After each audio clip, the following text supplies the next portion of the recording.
Hey, what's going on, guys? It's Turin here, and today, guys, I'm here with the Dawn of War 3 Open Beta. And before we jump into some competitive quick battles, although I would be hesitant to call them competitive at this point, as I haven't even played a game yet, we're going to go into the Army Painter and kind of take a look at one of the characteristics that makes this game relatively unique. So, again, it's also very cool for anyone that's a fan of, tabletop. It allows you to customize your army, and it does have a bunch of different presets. For example, we're in the Space Marines right now, so you can see that, they have all these different chapters from the tabletop. So you have the Dark Angels, you have the Ultramarines, Space Wolves, very, very cool stuff. So for anyone who wants to be thematic with their tabletop army, it definitely gives you the chance to do so. So first and foremost, if you guys look at the top of the screen, you can see I have the Space Marines here, I have the Orcs here, and it takes a second to load here in just a moment. The boys should pop up in a moment. Very, very cool. And then we also have the Eldar. So you can customize the three different factions that are in the game now. I'm sure they will be adding Chaos and maybe Tyranids and all those kind of goodies eventually, but for now, this is what's in the game. So we're actually going to start by doing the Orcs. So what's pretty cool is it does give you a unit preview on the side. So you can see this is actually the full roster that is for the Orcs. I'm so used to calling them the Greenskins, but we're just going to call them the Orcs for now. I guess it kind of goes both ways, right? Anyone who's a big 40K tabletop guy, let me know if it's okay to call them Greenskins.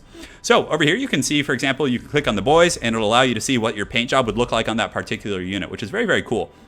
So, for example, a paint job you might do on, let's say, some tank busters, which are a very, very cool unit. They have these Chinese firecrackers strapped to the front of just a rod. They just shoot them, which is very, very neat. So you can see what it looks like on them. You can see what it looks like on your truck, which is one of the more interesting units in the game from the videos I've seen. But it's pretty. This looks just like a straight up McDonald's truck, just like this thing.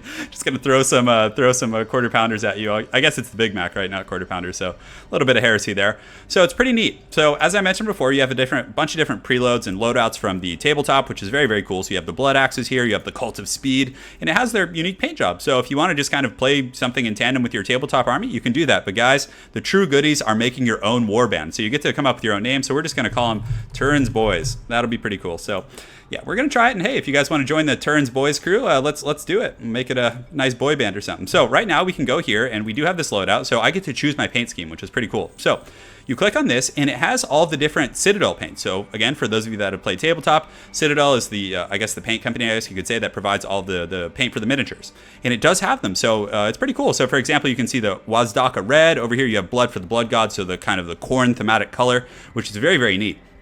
So you can click through these and you have your primary, secondary, tertiary, trim, and then your insignia. So let's pick the insignia first. And I just basically want to find something that is just the most haggard, because I always like to play kind of the underdog factions. And from what I've observed, pretty much everyone is playing Space Marines right now. So I kind of want to play the underdogs here and give it a whirl. So we're going to go ahead and just go with the Evil Sons, because that just looks ridiculous. Although, man, there's so many to choose from.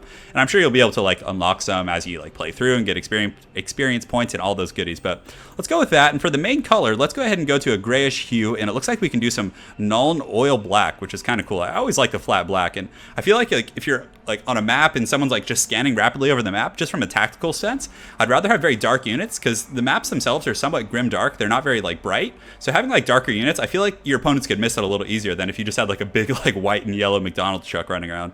So we're gonna go with the Nuln Oil Black, and you can kind of see the aesthetics here. So we're gonna try that one, and you can click through and see the different looks: the white scar, the Longbeard gray. Yeah, it's really, really cool, pretty neat. So one thing that does differ, in tabletop, for example, from what I understand, I did play a Space Wolves army when I was 10 or 11 years old and kind of painted them and put them together. I remember you could actually change the heads and the respective characteristics of each model. That is something that's missing from this. You can't put on a different helmet on a Space Marine in a different tactical squad or something like that. There's all you can really do is the paint and general aesthetics, which is very cool still. I like that. It's cool. I wish they had that in Total War Warhammer, that you could make them a different color at least. So you get the primary color. So let's go to the secondary color here. And for that, let's go ahead with a little bit of a black and red hue.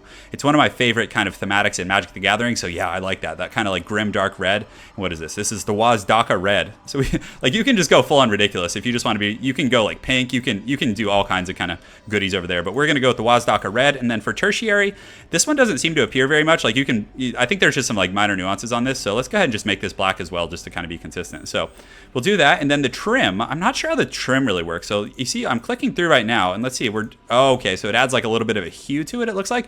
Oh, is that actually the smoke coming out of that thing? Let's see what it looks like on the boys. The big truck with the super cannon. Let's see how this, oh yeah, look at that. That thing's looking pretty savage over there. So yeah, so I'm not sure, and you guys can actually see that some of these are actually locked. So I have a feeling that as you play through, you're going to start unlocking some of those and, kind of making progress in that respect. Let's just go with the iron for now, just make it a very kind of grim dark. And in Magic the Gathering, my favorite color scheme is actually black-red, so we're going to go with that. So right now, you just kind of save your warband and save. And yes, I would like to replace that custom theme here. We do have Turin's boys over here. So now it's going to be when you go into multiplayer, you have the option to pick your loadout in terms of the paint. So now I can just click this and you're good to go.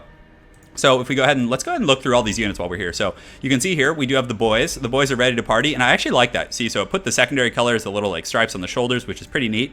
We got some Shooter boys over here who are kind of the next evolution. They kind of have a more heavy firepower over here, and very, very cool. We have the Def Dread, so they're going to load in here in just a second. And guys, I haven't even played a quick battle yet, so you guys, oh yeah, look at this guy. He's just like a robo chicken with a boy inside of it, I think. Yeah, I think there's a pilot, or no, actually, I don't know if there is a pilot in this one. I'll have to look into that. So maybe some. And look at that, the little insignia that you get, the Evil Sons. I like how it puts it right up there. It'll be really interesting to see once I get into some quick battles to see what that actually looks like. But very, very neat. We got the Deft Kappa. So it looks like the Orcs got the dwarf tech here in 40K. Because apparently dwarves were actually in 40,000. I think they were called like squats, but then they like get wiped out. They got like retconned and just like killed off in lore, which is pretty funny. But yeah, you got this guy with this little haggard copter here. Pretty excited to use that.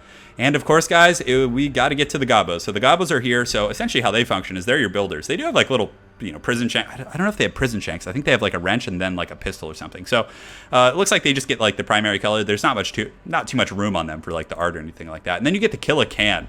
So I think the Kill a Can might be like the next. Oh, what's the difference between a Kill a Can and a Deft, not a Deft Kappa, but a Deft Dread? I think that was like, I think this one's probably the melee one, looking at like all the buzzsaws and things. Oh, look at that thing. That's going to be so cool. All right, so let's keep going, or else this video is going to be 2 hours long. I want to get to some quick battles for you guys. So looks like we got the Def Gun Luda. So these guys are definitely some heavy firepower, but man, look at the aesthetics. It's pretty cool how it like mixes and matches the colors. We got the knobs over here with the beat sticks. I think they're coming in hard. Yeah, these are like, oh, dude, look at these guys. So these are kind of like the biggins looking things, and they got just these like spin saws. One thing that I really wish they had was the ability to like change their helmets. Like give this one like a horned helmet, give the other one no helmet. Kind of that like really like micro nuancing that makes like 40K tabletop so cool. And let's see what else we got here. So we got the Tank Busters, and I think they're going to pop up here in just a second. Oh, man. Yeah, these are the Chinese Firecracker guys. And then, of course, we got a truck. So that's the general roster. It doesn't include your... it doesn't let me look at my elite units, like the heroic units, but for the most part, we can look at this crew. And then what's cool is if you go over here, let's go to the Space Marines, and let's see if Turin's boys actually translate to them. So we're going to click it, and it actually does. And, oh, that looks really cool. Although I would probably change the insignia and have, like, a different one, but the black-red is very, very menacing on those guys. So, again, guys, this is kind of just a brief overview of the Armory Painter in Total War, excuse me, I'm so used to playing that, in Dawn of War 3, which I'm really, really excited to play, and we got to see what this looks like on these guys. Yeah, the Eldar kind of play like a very similar to Wood Elves, a lot of skirmishing. They do have some pretty strong frontliners, actually, with the Howling Banshees from what I've seen in the multiplayer videos, but regardless, guys, I just got to stop ranting about strategy and just let this end, but hopefully you guys enjoyed this Army Painter video. I'm definitely going to be doing more of these and kind of experimenting with some different looks, but look out for some quick battles, guys. I'm going to be jumping right into that, I guess I wouldn't call it ladder play yet because the game's not out, but some of that quick battle play. So thanks again for watching, guys. Hope you guys enjoyed this Army Painter video, and have an excellent night.